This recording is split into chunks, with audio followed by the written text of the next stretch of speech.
Hey guys, it's Kaz here at Here Cats and Camera, and today I'm going to be doing my January wrap up. I haven't put a video up in quite a while because I've been ill for like 2 weeks. It's horrible, but I'm on the recovery end of it now, so I'm nearly there.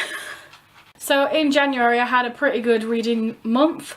I read 10 things, which I was pretty happy about because I set my goal for the year at 50 books. And I read 10 in January, so let's just get into it. First up, I read Alice's Adventures in Wonderland by Lewis Carroll. And to be honest, I really was not a fan of this book at all. I know a lot of people really love this, and I really wanted to. Maybe I was just in the wrong mood or something, but it just was not for me. I found Alice a really irritating character. I know she was only young and young kids ask all these different questions, but she was so annoying in my opinion.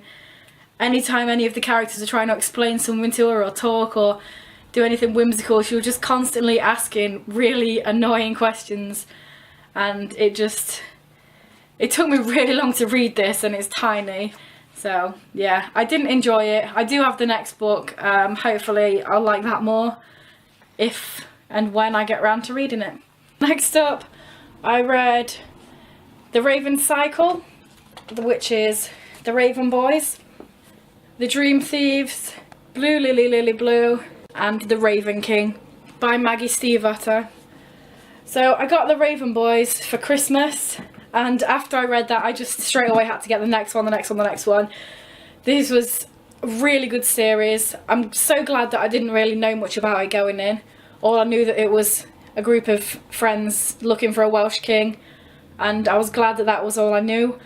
I really enjoyed these books. I have a couple of like discussion videos I'll link down below where I just talk for ages just about random stuff.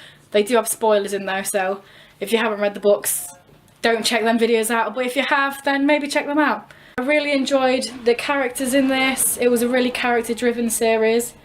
I enjoyed all the different plot points.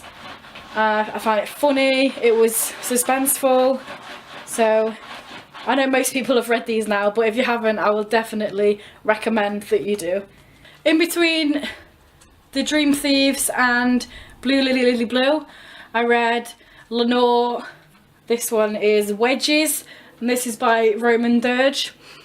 Basically, I was waiting for the book to come. I ordered it on next day delivery, and I wanted something to read in between, so I picked this up. I thought it was okay. It wasn't the best graphic novel I've ever read, but it was enjoyable, something just to pass the time.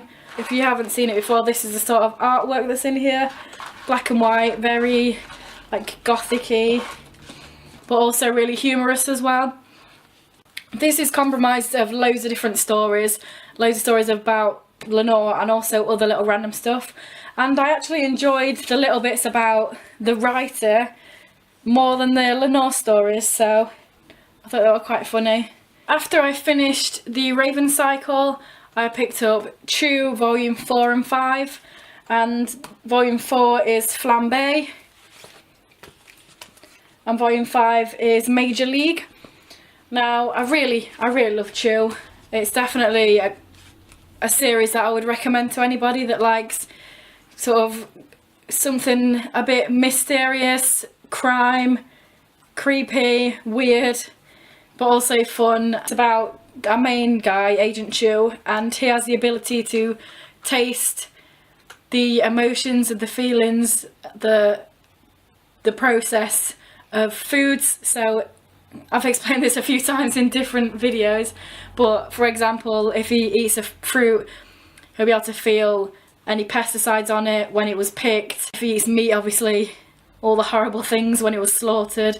And he goes into this agency where he helps solve crimes by eating bits of people and bits of blood to be able to figure out the last moves of the people and who killed them and stuff like that. But there's loads of twists and turns in this series already. In just 5 volumes there's been loads of different things happening, different characters being brought in, different storylines, so it's definitely something I would suggest. I really love the artwork in here. This is my favourite sort of artwork. Just nice colours, nice lines, lots of different things going on. And one of the things I like most about this is in different panels there's always loads of stuff going on in the background. So if there's a cork board, you can read all the different signs on there, or if it's a street, you can see newspaper floating about with writing on, or different things happening in the background. So that's one of the things I really enjoy about these. Next up, I read Mockingjay by Suzanne Collins. Yes, this is the first time I've ever read the Hunger Games series. It's the first time I finished it, and I really enjoyed the series.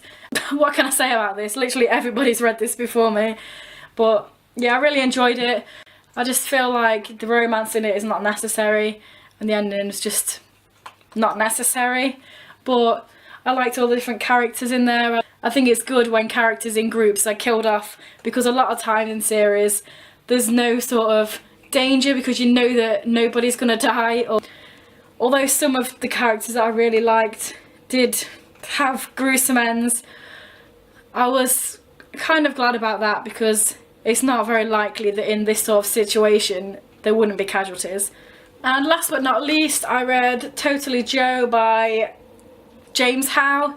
This is the second, or a companion to The Misfits, which I've not read, but obviously I've read this one and I don't feel like it's necessary to read the other one because there was nothing that I kind of didn't get.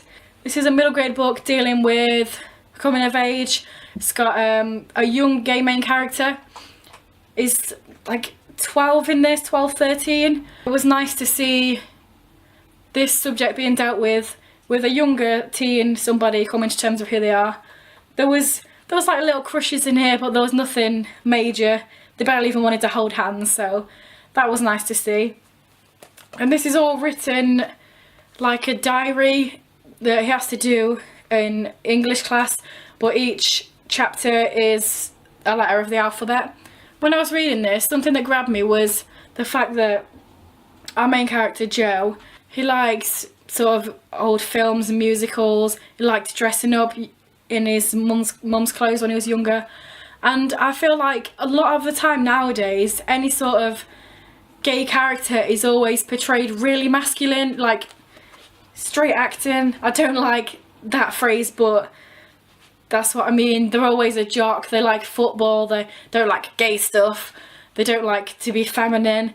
But I really enjoyed the fact that they wasn't afraid to show that, you know, some gay kids do like more feminine things, but they don't seem to be portrayed much nowadays.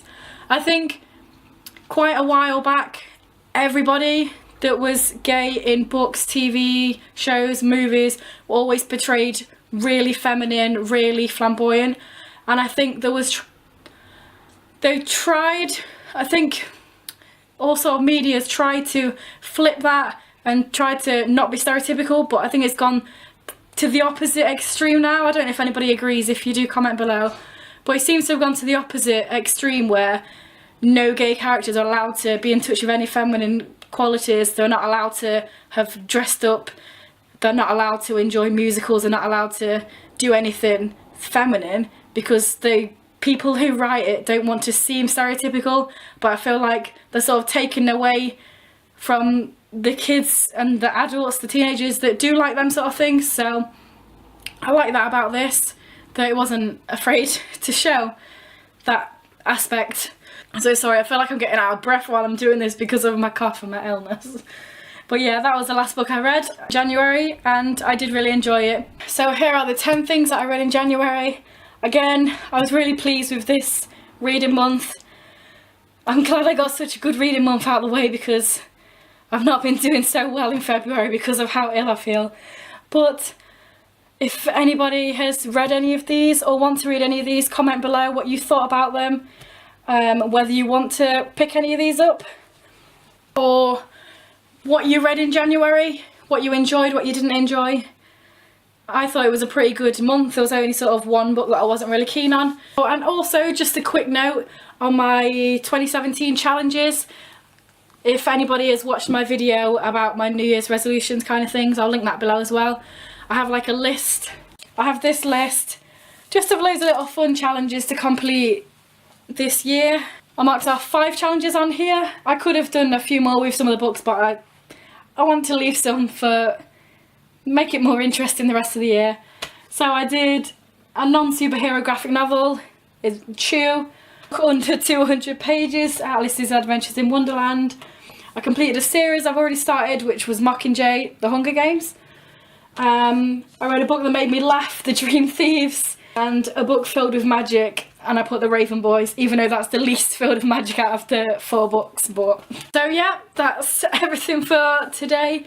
Hopefully I'll have another video up this week to make up for the fact that I haven't had one up for a while. So yeah, bye.